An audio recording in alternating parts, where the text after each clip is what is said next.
장단기 금리차 얘기하겠습니다. 시작된 카운트다운, 앞으로 1년 반 정도 제 계획상으로는 남았다고 나오는데요. 그럼 이제 앞으로 어떤 주식들이 좋고 어떤 주식들 좀 조심할까 얘기해보겠습니다. 포트폴리오 대응 전략도 한번 얘기해볼 건데요. 저는 금리를 아주 중요하게 봅니다. 저는 수많은 지표들이 결국 금리에 반영된다라고 보는 입장이라서 그 금리가 결국 주식시장에 영향을 미친다라는 게 제 1원칙이자 기준입니다. 바뀔 수 있지만요. 그래서 가장 우선순위를 두는 지표 중에 하나가 이 장단기 금리차입니다. 그래서 요게 이번에 이상현상, 지진으로 치면 전조현상이죠. 약간 뭔가 꿈틀하는 현상이 나왔던 거예요. 그래서 당장은 조심할 필요는 없겠지만은 그래도 머릿속에 넣어놓고는 있는 거죠. 뭔가 이상신호? 나사 하나가 빠졌네? 이런 정도로 한번 보는 거죠. 그래서 그 얘기를 해보겠습니다. 일단 이번 주에 제가 봤을 때 트리거가 된 건 이거예요. 어려운 얘기 아니고요. 연준이 가장 중요하게 보는 것 중에 하나가 고용입니다. 고용이 좋으면 연준이 금리 올리는데 별로 부담을 못 느껴요. 물가 잡으면 되거든요. 근데 이번 주 금요일 순식간에 완전 고용 수준으로 이제 돌아와 버렸습니다. 이게 숫자가 낮을수록 경기가 좋다라는 뜻이거든요. 여기 보시면은 코로나 때문에 실업률이 15%까지 치솟았다가요. 실업자가 대량 생산됐다가 순식간에 줄면서 세상에 이렇게 빠른 경기 회복은 역사상 거의 없죠. 돈 풀기 덕분과 뭐 여러 가지가 있겠지만은 실업률이 3.6% 정도면요. 제가 코로나 이전에 봤던 최고치 3.5%에 근접한 겁니다. 진짜 말 그대로 완전 고용이죠. 제가 2017, 18, 19 이때 투자할 때 완전 고용이라는 얘기를 정말 많이 들었는데요. 제가 미국 계신 분들 혹시 계실지 모르겠는데 막 이런 얘기 들었어요. 월마트에서도 사람이 부족해가지고 원래는 상대방에게 불쾌감을 줄 정도의 심한 문신하신 분들은 월마트에서 채용을 안 했는데 너무 사람이 필요해가지고 경기가 좋으니까 막 그런 분들까지 다 고용한다라는 얘기를 그때 투자하면서 들었던 기억이 나요. 미국 주식하면서. 저는 그때 그게 좋은 건 줄 알았거든요. 미국 고용시장이 좋으면 증시는 끝없이 오를 거라고 생각했는데 그 증시는 그게 아닌 게 고용이 너무 좋으면 연준이 반대로 돈을 거둘 준비를 합니다. 무슨 말인지 아시죠? 경기가 안 좋아야 오히려 돈을 풀고요. 이렇게 실업률이 확 올라가야 연준이 돈을 풀어주고요. 반대로 경기가 좋아지면 연준이 시장에서 돈을 빼버립니다. 그 증시가 아이러니하게도 경제랑 약간 다르게 돌아가는 게 좀 있어요. 그래서 이제 지금 어떤 상황이냐면 순식간에 고용이 발표되니까 시장에서 이렇게 생각하는 겁니다. 야, 고용 시장이 이렇게 좋아? 완전 고용이네? 그럼 연준이 금리 더 빠르게 올리겠네? 빠르게 올리는데 아무런 문제가 없네? 라고 생각하면서 바로 연준의 생각을 반영하는 이 단기 금리가 급등합니다. 치솟아요, 그냥. 그래서 2.44%까지 올라가는데 정작 장기적인 경기 체력을 의미하는 경기 전망을 의미하는 10년 금리는 2.38. 그러니까 요게 더 높아졌죠. 그러면서 장단기 금리가 역전됐습니다. 그러니까 장기적인 경기 체력보다도 연준이 빠르게 돈을 거둘 거라는 우려가 반영됐다라는 게 장단기 금리차 역전입니다. 그래서 지금 이게 현실로 벌어졌다. 일간 기준으로 처음입니다. 일간 기준으로는. 그래서 저는 이제 이 신호를 상당히 중요하게 본다라고 말씀드렸습니다. 왜 그런지를 알아야 되겠죠. 단순히 무조건 역전됐다고 나쁜 게 아니고 지금 이런 상황입니다. 체력보다 빠르게 돈을 거둔다. 그래서 시장이 우려하고 있다. 그래서 역사적으로도 1975년 이래로 장단기 금리차가 역전되고 나서 일정 시차를 두고 정확히는 12개월에서 18개월, 한 20개월 정도 사이 안에 이제 증시의 고점을 찍거나 어떤 경기 침체가 왔다라는 게 통계적으로 현재까지는 맞는 상황입니다. 그렇죠? 그래서 제목 써놨지만은 같이 오래오래 투자할 건데 지금 뭐 무리해서 투자하자 이런 얘기 하는 게 아니고 조심해서 나쁠 건 없다. 이 얘기 꼭 드리고 싶고요. 조금 더 디테일하게 말씀드리면 여기 하얀색이 장단기 금리차 방금 보여드린 건데 파란색이 미국 시장입니다. 정확히는 금리 차이가 역전됐다가 다시 정상화되기 시작할 때 주식시장이 떨어지는 경우가 많았어요. 그래서 장단기 금리차가 내려가다가 다시 올라오기 시작하면 주식은 빠지고 장단기 금리차가 내려오다가 올라가기 시작하면 주식은 빠지고 그래서 많은 분들이 아마도 지금 당장 걱정하지 말고 조금 있다가 한 1년, 2년 사이 정도에서 증시 하락이 올 수 있으니 대비하라라고들 많이 말씀하실 거예요. 그 전까지는 오히려 증시가 올랐습니다. 역사적으로. 그래서 저도 지금 실제로 주식을 뺀 건 하나도 없어요. 그래서 같이 대응을 할 시간이 충분하니까 같이 얘기를 해보자는 건데 알고 있어서 나쁠 건 없다. 얘기를 드리고 싶고 실제로도 장단기 금리차 그래프가 올라가면서 침체가 왔고 올라가면서 침체가 왔고 올라가면서 침체가 왔으니까 이번에도 만약에 이 경로가 맞다면 그럴 수 있겠죠. 그래서 실제로도 긍정적인 입장을 내놓으시는 분들은 이겁니다. 아니 장단기 금리차 역전되고 나서도 증시가 이렇게 많이 올랐다. 평균적으로 지난 4번의 기간 동안 평균 고점까지 28%나 올랐다. 그리고 무려 평균 17개월, 1년 반 정도 증시가 심지어 올랐는데 지금 겁낸다고 말이 되냐. 이거 심지어 장단기 금리차는 그런 경고 증상도 아니다라고까지 말씀을 하시는데 결론부터 말씀드려서 1년 정도, 1년 반 정도 증시 수익률이 정말 좋았습니다. 그래서 저도 지금부터 팔 생각은 전혀 없고 대비를 미리 하자. 알고 있자. 이 정도입니다. 심지어 저도 말씀드리고 싶은 게 시장 지수가 30% 가까이 올랐으면요. 만약에 제가 좋아하는 뭐 엔비디아, 테슬라 같은 경우는요. 50%, 100% 오를 수도 있습니다. 작년에도 S&P 500이 20%에서 25% 올랐을 텐데 테슬라도 50% 이상 올랐고요. 엔비디아는 2배 올랐습니다. 그러니까 지금 겁나서 주식 미리 팔면은 괜히 타이밍 재겠다고 하다가 괜히 손가락만 빨면서 후회할 수도 있어요. 1년 뒤에 와 나는 경기 침체 미리 대비하면서 주식 다 팔고 기다려야지. 이거는 또 괜히 타이밍 재다가 안 파는 것만 못할 수도 있다라는 거는 전 미리 말씀드리고 싶습니다. 그래서 너무 극단적으로 대응할 필요까지는 없는데 여기서부터는 조금 걱정할 필요는 있다라는 얘기를 좀 해볼게요. 문제는 과거 비해서 너무 빨리 움직이고 있다는 겁니다. 너무 빠르게 일어나고 있어요. 모든 일들이. 그러니까 돈 푼 것도 역대급이었는데 돈 거두는 것도 역대급이 될 거라는 우려가 있는 겁니다. 그래서 제가 실제로 한 월가의 애널리스트 분이 하는 말씀을 들으면서 공감됐던 게 지금 모든 금융 사이클이 한 5배로 돌아가는 것 같아요. 저 그걸 공감했거든요. 그러니까 보통은 이렇습니다. 이게 왼쪽에 있는 금리 인상이에요. 그러니까 금리 인상을 시작하면서 시장이 마음의 준비를 해요. 그러면서 금리를 몇 차례 올리면서 한 1년, 2년 있다가 장단기 금리가 역전됩니다. 그러니까 시장이 이제 금리 인상을 어느 정도 견디다가 금리가 많이 올라가면은 야 이거 좀 부담스러운데 하면서 장단기 금리의 역전이 일어나요. 그게 보통 20개월입니다. 이렇게 되는데 이번에는 그런 기간이 없이 그냥 2주 만에 금리를 올리자마자 그냥 바로 장단기 금리 역전이 돼버렸어요. 그 말은 시장이 엄청나게 쫄아 있다는 겁니다. 야 이거 지금 너무 긴급하게 당장 5월부터 막 대차 대조표라는 걸 축소하겠다 그러니까 양적 긴축한다 그러니까 과거 사이클로 가서 안 된다. 과거처럼 천천히 가는 게 아니고 지금 급하게 가는 게 무슨 소리냐. 실제로도 그렇게 기간이 짧았던 기간이 1980년입니다. 혹시 이때 기억하시는 분 있으신가요? 역사를 저 돌아보면서 1980년 금리 인상하고 나서도 한 달 만에 장단기 금리차가 역전됐습니다. 이때 석유 파동 이후에 초인플레가 일었을 때 지금 이때랑 비슷하다는 얘기도 많이 나오죠. 그래서 이때 연준 의장이 볼커 연준 의장이라는 분인데 1979년부터 81년까지 이때 금리를 9%에서 19%까지 그냥 미친 듯이 올려버립니다.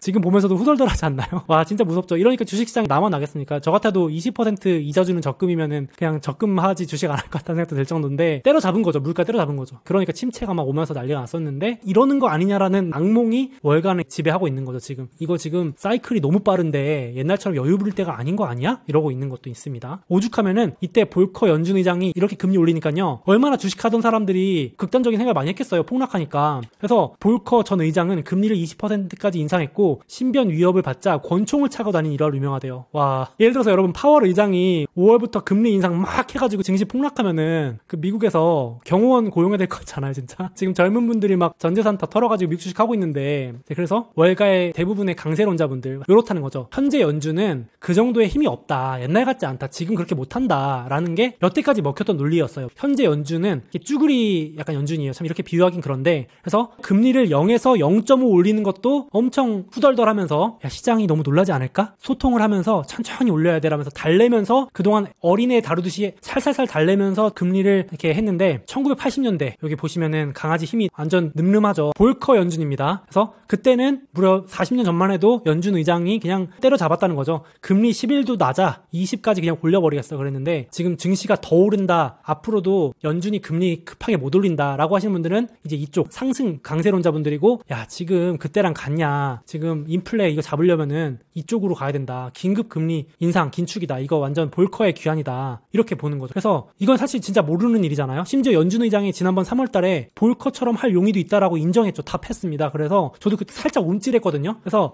조심해서 나쁠 건 없다. 저는 비관론자가 아닙니다만은 조심은 하자. 이 생각을 진짜 말씀드리고 싶고요. 이제 장단기차 실제 역전됐으니까 오죽하면은 성장주 투자 대가 완전 전도사인 캐시우드 펀드 매니저도 주말간에 장단기 금리차 언급을 했습니다. 캐시우드 입장에서도 이거 금리 인상하면 아크 이런 거에 완전 치명적이잖아요. 돈 풀어줘야 캐시우드 펀드도 잘 나가거든요. 사실 냉정하게 생각해보면은. 그래서 장단기 금리차 역전될 때 지금 그러고 있는데 금리 인상하는 거 연준의 실수다라고 직접 언급했습니다. 연준 지금 그렇게 하면 안 된다라고 말하는 거죠. 그러면서 근거를 내세우는 거죠. 이거 제가 한번 보여드렸는데 이미 소비자 심리지수 기억나실까요? 미시건 소비자 심리지수 이런 것들은 이미 경기 침체 구간으로 들어갔습니다. 그래서 08, 09년 금융위기 수준 혹은 80년대 인플레가 두 자릿수 막 기록했던 그때 저점 수준으로 이미 소비자 심리지수가 완전히 난리가 나 있는데 그리고 공교롭게도 그 기간 모두 다 침체에 들어갔는데 그리고 이미 유럽과 중국은 난리가 났는데 연준이 지금 금리 그렇게 빨리 올리면 안 된다. 불장난하고 있다라고 경고를 했죠. 그러니까 캐시우드 입장에서는 지금 저 같은 성장주 투자자들도 진짜 저렇게 금리 올리면 큰일 난다라는 생각을 하고 있는 거죠. 사실 침체에 걸려든다 이러면서. 그리고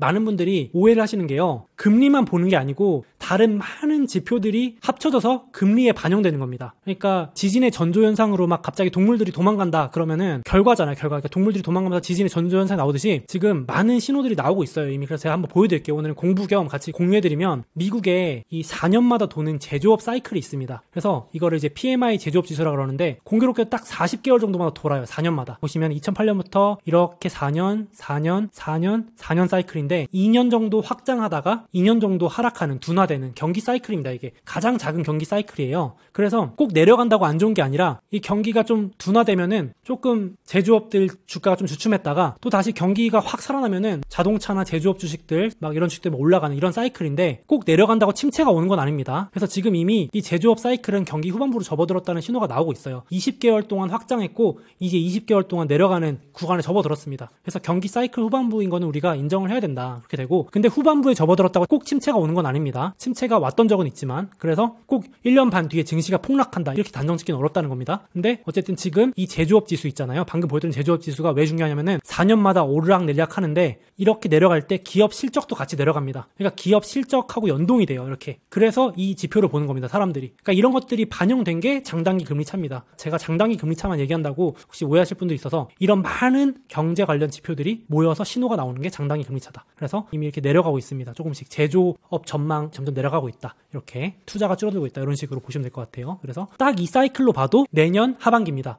딱 장단기 금리차 역전 후 15개월, 18개월 더하시면 내년 하반기에 나오는데요. 이 사이클로도 내년 하반기가 정확히 일치합니다. 그러니까 제가 조심해서 나쁠 건 없다라고 말씀 꼭 드리고 싶고요. 지금부터 뭐 주식을 팔 이유는 없습니다만 확장기입니다. 아직도 확장. 그래서 이게 방금 보여드린 제조업 지수 사이클 4년마다 도는 사이클과 장단기 금리차를 같이 표시한 겁니다. 얘는 4년마다 오르락내리락 하는데요. 장단기 금리차가 역전되면서 내려가는 같은 사이클이 지금 나왔습니다. 2005년, 6년에도 나왔죠 여기. 그리고 과거에도 나왔습니다. 그러니까 제조업 지수가 둔화되면서 제조업 경기가 둔화되면서 장단기 금리차 신호도 같이 나왔다. 그러니까 조심해서 나쁠 건 없다. 이렇게 확률들이 많이 높아지고 있는 겁니다. 그리고 공교롭게도 제가 앞에 초반부에 말씀드렸지만요. 미국 실업률. 저도 예전에는 미국 실업률이 최고로 좋아지면 낮아지면 증시가 되게 좋은 건 줄 알았는데 그게 아닌 게 너무너무 좋았다가 불황이 오고 너무너무 좋았다가 불황이 오고 실업률이 내려갈수록 반대로 말하면 고용이 너무 좋으면 이제 경기 사이클이 올 만큼 다 오고 있다. 이제 한 1년에서 1년 반 남았다라고 생각을 슬프지만 해야 될 수도 있다라고 냉정하게 인정을 해야 됩니다. 그래서 지금 제가 보여드린 지표들 모두 다 같은 경로를 가리키고 있습니다. 그래서 제가 이 그래프를 한 번 더 보여드리고 지금 딱 공교롭게도 돈 풀기 하던 시절에 막 기술주, 금융주, 소비재 막 경기재 오르다가 중반에 이제 지금 원자재, 에너지 막 오르고 있잖아요. 그리고 최근 들어서 딱 이번 주부터 본격적으로 헬스케어, 유틸리티, 안 오르던 이제 필수재, 리츠 이런 것들이 오르기 시작했습니다. 그러니까 이 사이클이 계속 돌고 도니까 이번에 같이 공부 겸도 있고 대응도 할 필요가 있지 않나. 그래서 이쪽을 조금 늘리는 전략이 단기적으로는 유효하다고도 생각이 됩니다. 실제로 관심도 아무도 안 가지고 유틸리티가 신고가를 가고 있고 이제 배당률 2.7% 전력 회사들입니다. 안전하게 막 망하지 않는 미국 내수주들이죠. 필수재, 코카콜라, 펩시 이런 거 들어있는 필수재도 막 올라가고 있고 헬스케어, 존슨앤존슨, 화이자 이런 거 들어있는 기업입니다. 리츠, 배당. 제가 이 사이클을 자꾸 겪다 보니까 배당주도 일부 꼭 넣어놓게 되더라고요. 항상 이 위기가 갑자기 찾아오면서 이런 주식들이 또 오르기도 하더라고요. 그래서 이제 배당주 쌀 때마다 사모으자는 얘기가 이 얘기였는데 지금도 뭐 이제 그렇게 많이 오르진 않았습니다. 많이 안 오른 주식도 있으니까 지금 마침 딱 공교롭게도 제가 ETF 쭉 나열해 보니까요. 올해 수익률 상위권으로 올라오기 시작했습니다. 유틸리티, 필수재, 헬스케어. 보이시죠? 이쪽 주식들 방어주입니다. 그러니까 지금 이제 원자재, 에너지가 먼저 올랐고 얘네들이 오르기 시작했습니다. 반대로 초반부 사이클 좋았던 반도체나 광고, 커뮤니케이션, 여기 아마존이나 이런 전자상거래 기업들, 소비재 기업들이 밀려있는 약간 이런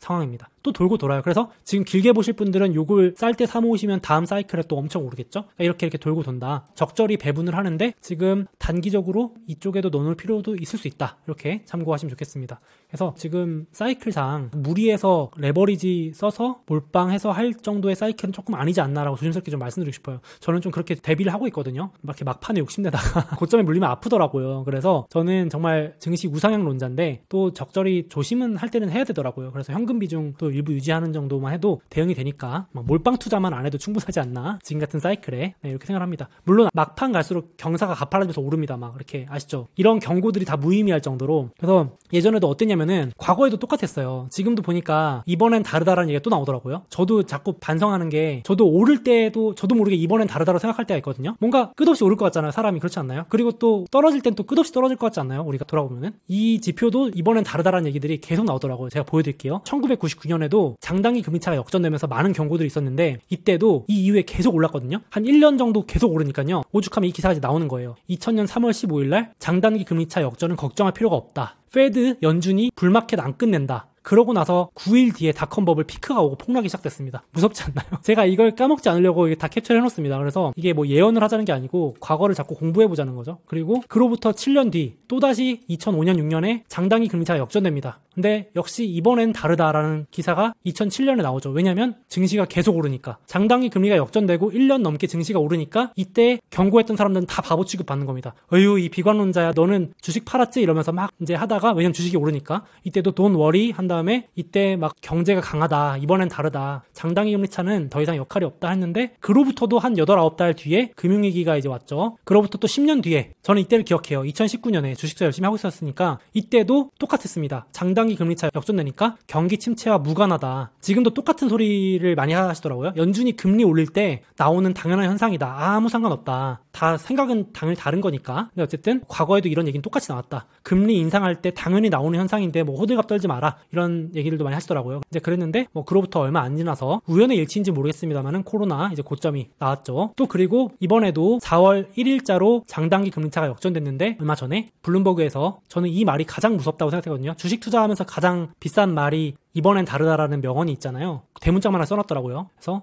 연준이 양적 완화한 것 때문에 인위적으로 꼬인 거지 문제없다. 걱정하지 마라 라고 3월 30일 나왔습니다. 제가 폭락론자 아닌데 걱정하지 말라면 더 걱정이 되더라고요. 차라리 모두가 경고를 하면 괜찮은데 이번엔 다르다라는 말이 또 나오면은 섬뜩하더라고요. 섬뜩. 그래서 제가 정리해드렸는데 전조 현상의 신호가 하나 나왔으니까 100% 아닐지라도 좀 조심은 해서 나쁠 거 없지 않나. 그래서 얘기를 드리고 싶고 그럼에도 불구하고 저도 말씀드렸지만은 저도 주식을 팔거나 하진 않고 있어요. 그래서 길게 본다면은 우리 같이 공부했듯이 만약에 떨어지면 또 현금 가지고 있다가 성장주 우리가 좋아하는 이런 주식들 1등주 위주로 모아가는 게 어떨까. 특히 시장 지수 같은 주식 있잖아요. 저도 확신 있는 주식으로 계속 비중 늘리려고 하고 있거든요. 그래서 지금 뭐 많이 빠져있을 때 기회가 될 수 있지 않을까. 이제 다만 변동성은 계속될 수 있다. 올해 중간 선거도 있고 경기 긴축 사이클이고 하니까요. 좀 그럴 수 있을 것 같습니다. 예, 왔다 갔다 위아래로 시원하게 흔들릴 것 같아요. 좀 그렇죠. 저도 사실 뭐 성장주 그냥 빠져도 버틸 수 있는 성장주 경기 침체가 오든 말든 뭐 실제로 저렇게 되고 경기 침체가 안 올 수도 있잖아요. 증시 조금 빠지다가 올릴 수 있기 때문에 어떻게 될지 모릅니다. 바닥을 잡겠다는 욕심은 진짜 아닌 것 같고 여기 애플, 마소, 테슬라, 엔비디아 정도의 4개 종목에 거의 제 투자금 전체의 50% 정도가 들어있어요. 4종목 정도에 많이 들어있고 나머지는 배분해서 배당주나 뭐 있는데 현금은 올해는 진짜 현금 20% 이상 꼭 유지하려고 합니다. 그래서 또 같이 좀 빠졌을 때 기쁜 마음으로 살 수 있게끔